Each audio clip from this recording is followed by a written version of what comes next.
Have you ever met someone and immediately thought, wow, that person is special? You were drawn to them, you recognized something immediately. I'm not talking about your spouse or your partner. I'm talking about spotting talent, no matter you have a job description or a job for them or not. And as an entrepreneur, that sometimes happened. And today's guest talks about how he has manifested talent and used that tool to really bring Titan Mechanical to life. Today we're talking to Mark Flavin, and he talks about his journey to Titan, and it is anything but ordinary. We're talking about somebody who was a salesman starting in the 8th grade, who did snowboard marketing later, that then turned into hip-hop video production, and he turned that into a construction career. So it just goes to show you never know where you'll end up. But years before Titan was even a thing, Mark recognized leadership capabilities and talent that would change everything for the company. He saw somebody and knew, I'm going to work with you later. So in this episode, we are going to unpack how reconnecting with somebody might be the right moment at the right time later down the line, and how important that can be for your business and how it can turn into a breakout moment. This episode is sponsored by Genesis AEC, Steel Toe Communications, and this episode is also sponsored by Illuminate. So, Mark, welcome to the show. Thank you. So happy to have you here. Thanks for the invite. Yeah. So, really wanted to kind of dive in today, talking about not just your company, but it's a great story about how over the last 14 years, how you guys have grown. You're 100 people now. The services where you started, where you've ended, multiple businesses down now into where you are. So why don't you, I'll let you introduce, your company and yourself just a little bit, and then we'll dive right into it. Okay. My name is Mark. I own a company called Titan Mechanical and Plumbing. My wife owns DC Supply, which, she started to help our company out as well with supplies and things like that. But I've always been an entrepreneur. As a kid, I actually got busted selling liquor in 8th grade. So you were a rebel early. Yeah, I was. So I've always been had that entrepreneurial spirit. I was in the military. I got out of the Army, 2001. Okay. And right out of the Army, I started another business with a friend doing marketing for Asylum Wake Skate Snow, which used to be a skateboarding company. You're kidding me. Yeah, I snowboard on occasion. Yeah. The older you get, the more you think about it. Like, don't really want to do this now. But I don't snowboard anymore. Yeah, there's a reason. Yeah. Those falls hurt. I'll get on a longboard every once in a while and mess around. Okay. But I did that for about 3 years or so. And most of the funds that we took from that, we actually started a film production company and started doing independent hip-hop shows. I did about 150 of those around the DMV market and stuff like that. So I've always been an entrepreneur. How the heck did you end up in mechanical? Yeah, it was, I always loved construction. And, I like seeing that tangible product when it's finished. And in between all of that, obviously, a lot of that wasn't making enough money for me to live. So I was working other jobs, and they were always revolving around construction. And I used to build houses for a company called Syntex Homes, which is like a track builder. And I was a construction manager with them. And then the market dropped, and ended up getting into the mechanical field as a project manager. Did that for about 5-7 years, something like that. And, took all the bumps and bruises and great information, and decided to try it out on my own. Wow. And that's how I kind of got the ball rolling. All right. Yep. Yeah. That feels very familiar to me. Very familiar. Similar stories, although I don't have any hip hop or as an 8th grader, selling alcohol in my past. So it was a little bit more walking between the lines, not color outside the lines. Bought my first BMX bike with that money. Oh, look at you. Look at you. I love that. Yeah. I love that. Do you bring any of that, energy into, let's face it, mechanical field can be pretty dry. Do you bring any of that energy you feel into Titan? We do. The team and I are pretty diverse, but we remain energetic, and the thing that I really like about the mechanical field is it's always growing, it's always moving. a lot of new technologies coming out, so we don't shy away from a difficult project, because it's different. You do the same thing every day. You want to try different things. You want to see if you can do it, and do it the best of your ability, and sometimes be the first to build something in your area that has that type of product on it, or something like that. And those are pretty cool. I like doing that. Yeah, you feel like a little bit of a risk taker. So when you started out, you mentioned your team's pretty diverse. Reflecting back on those beginning times, and what's kind of like that first notable risk that you took, that you feel that really kind of popped you guys forward. Well,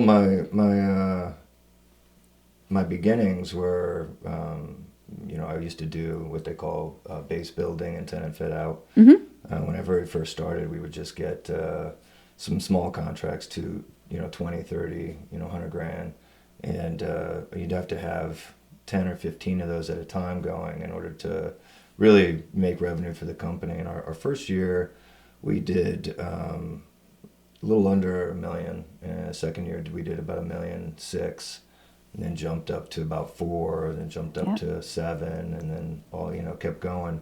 That first million is the toughest. It is, but I was working as a builder for another company, and then at the same time I would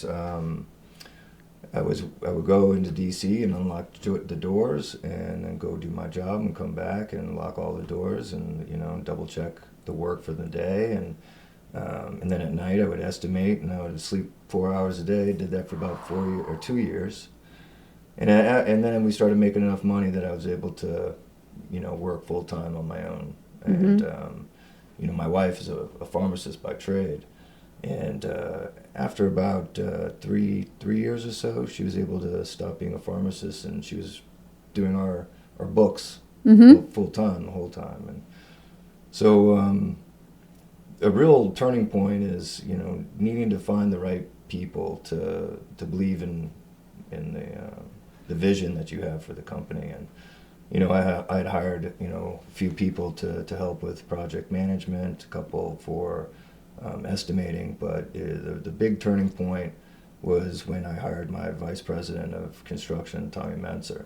Okay. And Tommy and I had worked years before at another mechanical firm, and I was a project manager. He was running projects in the field.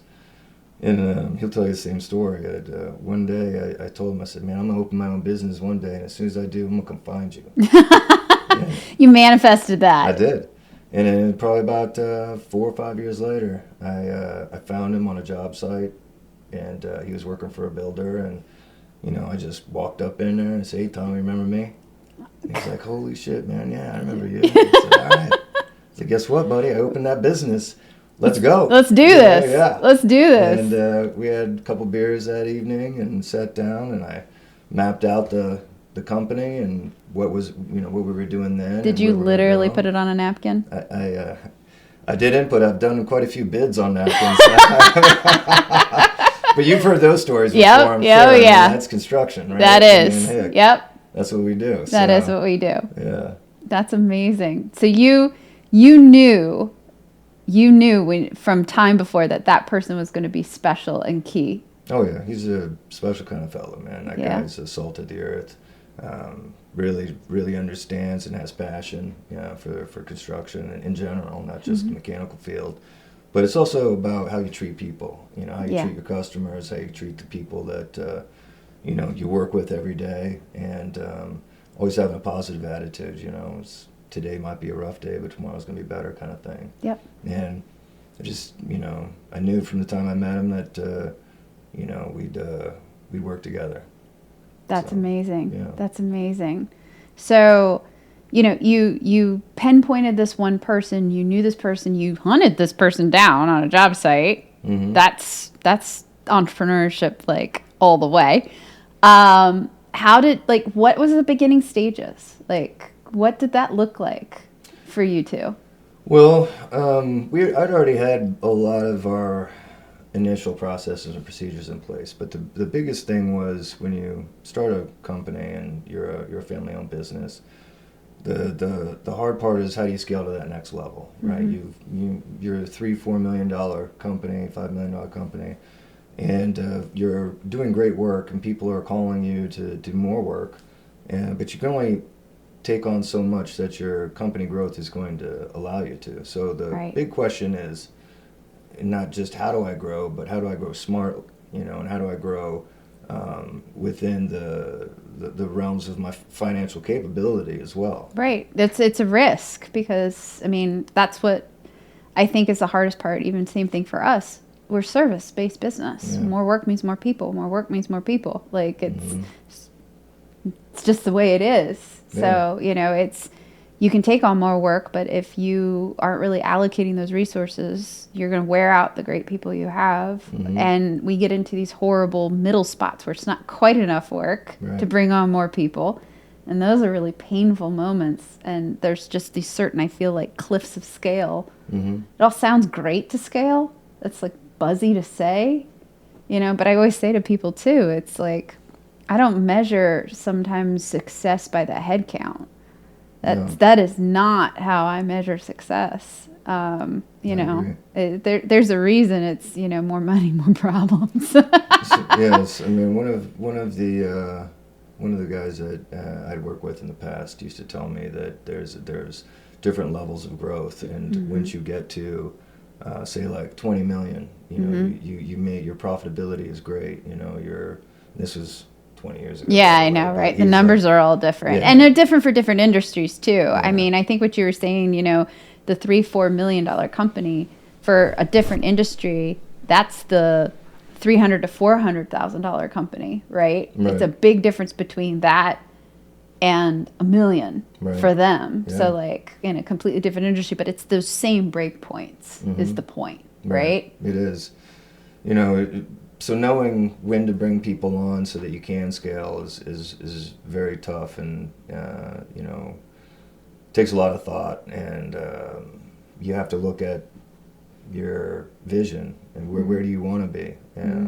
Just because you get more revenue doesn't mean you're going to have more profit. Right. So we looked at that as a whole, and I knew for a fact that if I was to grow and scale, I had to bring more people into the company that could handle those phone calls and the technical capabilities and manage the field, and that's where Tommy came in. Tommy's ability to handle general contractors and handle that side of the business for me, while I could focus on the financial aspect and estimating and the administration project management portion, and really kind of balance the company out rather than constantly putting fires out and just waiting until the next fire happened. Yep. That was a must. And I knew that was the way that we would be successful. And bringing him in really helped us take off. As a matter of fact, he joined us in 2017, and in 2019 we got an award from Inc. 500 for the top 300 company, as fastest growing company in the United States. So I mean that right there tells, it just shows you. Tells it, It tells the story. So you're talking about 2017. He joined. That was an early moment for you. 2019. How do you?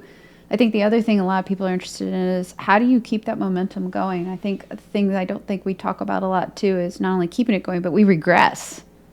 Like success is not a straight line. There are a lot of days we wake up, it's like one step forward and I don't want to count how many steps backwards I took, right? Right. So can you talk a little bit to, those challenges that came along the way, and then how he or others, have helped the company kind of overcome those challenges? Well, it's definitely others. I mean, that's the point. Nobody grows a company by themselves. No. You have to believe in the people, and people have to believe in you and what the company is trying to achieve. I mean, I meet people a lot from around the way, and if I'm with one of my employees, they say, "Hey, this is my boss. I work for him." It's actually the other way around, right? I work for my employees. So I try to always look at it in that aspect, that I'm here working as hard as I can so that the company grows, so that the people with me grow. And so after I hired Tommy, my next really big hire was Robbie Couch. And Robbie Couch and I have been old friends for years. Ah, another friend. Yeah. Well, Did you poach this one off a job site too? I didn't. He was You my. did really? No, he and I used to build houses together back in the day. That's how we had met in the very early 2000s. And he was always my check and balances guy. I would call him up. For instance, the first time I hit $1 million, I called him up and I said, "Oh man, I just got $1 million, man. I hit $1 million." And he's like, "Oh, that's great. How much money did you make?" $10,000. Don't ask me that question. Like, Right, so, right. And it took a little convincing finally, but he came over in 2018, so a year after Tommy. Mm-hmm. And we had 2 divisions at that point, and I had one that still did the tenant fit out and focused on base building, and then Tommy handles all of the multifamily. Okay. So that's really what we focus on is plumbing and mechanical for multifamily. And Robbie, did a great job at squaring away the tenant fit out and retail and base building portion.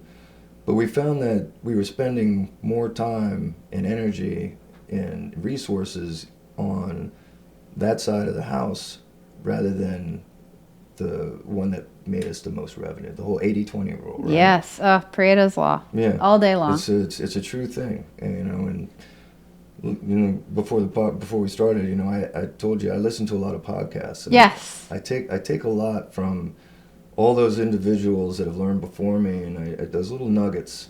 A lot of times these interviewers are speaking to people in industry that are billionaires and have sold and made and built companies and things like that. But if you read between the lines and maybe grab 1 or 2 of the little nuggets that they're putting out there, those are the things that you take. The little laws, the little rules, the little things that you can think back on and say, am I doing that? Is that something that I can improve on? Yeah. And the 80-20 thing is definitely one of them. And, identifying that we weren't focusing our growth on what could be versus what is now. And we decided to pivot. And with Robbie there, he came into the office for a little while and really helped me move towards managing the project managers and the in-house. And, with Tommy in the field, managing the field as we grew, it was a really great team, and we were able to scale tremendously. It really speaks to the power of the right people. And, I can't even, I think all of us have been in these places where we know where we've made hiring mistakes. Oh, definitely. There's only so much vetting you can do. We're all human. So I think maybe a takeaway that could be really helpful for a lot of people would be, when you're hiring, when you're looking for someone, these are long-term relationships. You saw it, you knew, right? And you manifested that forward. But, as you scale up to 100 people, it's obviously more than just 2. When you're looking for something in someone, what are those 2-3 traits that really stand out to you and in your gut? Because I know I hire too. It's a gut feeling. Sure. Well, being in HVAC and plumbing and construction in general, you don't really hire a lot of people that have background in that, right? Right. And especially as project management. Have you ever managed a multifamily mechanical? No, of course not. Most people haven't. Mm-hmm. So when I would interview, I would always look for something that stands out, something a little bit different that they did, rather than, I went to college, or, I was in the military, or, I had a couple of jobs doing X, Y, Z. I always ask, what do you do for fun? What was the last thing that you did that really excited you? Mm-hmm. And you'll get some pretty neat answers. One of my lead project managers right now, the main reason I hired him was because during the summers when he was in college, he would go up to Alaska and work on fishing boats, you know? And Oh, wow. And I was like, that is out of the box thinking. And, you know, that is an awesome adventure, you know? And you said to yourself, I'm just going to do this, you know? And he said he would go up there and he wouldn't have a job in place. He'd just walk the docks and find out who, you know, needed help. And he would jump on the boat, and that's how he made his money during the summer. He's still with us today and is one of the best hires. I just had a guy walk in today, as a matter of fact, for an interview for our plumbing side. And he spent the last 4 months in Antarctica working out there as a contractor doing plumbing. You know, so you're hired. You're hired. You're hired. And it's funny. It's those outside experiences that I think really people don't realize. It's everything that you bring with you to the table, not just what your resume says. That's right. You know, it's the individual and how they are able to interact with you, right? If you're doing an interview with somebody and they're extremely timid, you know, they're not kind of opening up with you. And I understand that, you know, it is nerve-wracking to have an interview. But, you know, if you have a good rapport and you're able to communicate and, you know, really get your point across and be able to talk with someone else, the industry today, whether it be construction or anything else, is built around communication. And that's one of the biggest skills that you can have. Any industry, anywhere. If you can't talk to people, you're not going to be successful. No. So that's something else, you know, being able to really be open and just have a good discussion. I think that's a great place for us to wrap up. So, well, thank you for being on. I think everybody here can kind of take away, you know, either, you know, whether it's when you recognize someone, even if you don't know who and where they're going to fit in your future, just, you know, kind of keeping that person in the back of your mind and that's right. Knowing when that puzzle piece fits at the right moment can be the little piece that it takes. That's it. And, you know, I could also, you know, leave this. One of the best things that I ever did was marry my wife, you know, because the partner that you choose in your life to take you from A to B and A to C, you know, from B to C is crucial. You know, having that support system behind you, no matter what employee you hire or the people that are in your life at work, if your home life is disruptive and, you know, you don't have that success behind you at home, then, you know, failure is typically on the outcome. I could not agree with you more. Mm-hmm. All right. Well, until next time. Thank you very much. Thank you for coming on. Thank you. This episode is sponsored by Genesis AEC. Genesis AEC, where science meets the built environment. As an ENR number 5 ranked firm, we provide a single point of accountability for life sciences and advanced manufacturing. We integrate architecture, engineering, and construction with specialized CQV, asset management, and sustainability to deliver high-performance facilities nationwide. This episode is also sponsored by Steel Toe Communications. Steel Toe Communications builds marketing from the field up, using real projects, real crews, and real results. They help construction owners attract the right people, tighten up their messaging, and build long-term trust with marketing that reflects how their company actually operates, not something pulled from a template. And this episode is also sponsored by Illuminate. Illuminate empowers businesses with AI-driven marketing, revenue operations, and CRM implementation and training to drive sales growth and strengthen customer engagement. If your business is navigating the messy middle and you're ready to grow with purpose, with a partner that understands B2B business marketing and operations, visit illuminate.com to connect.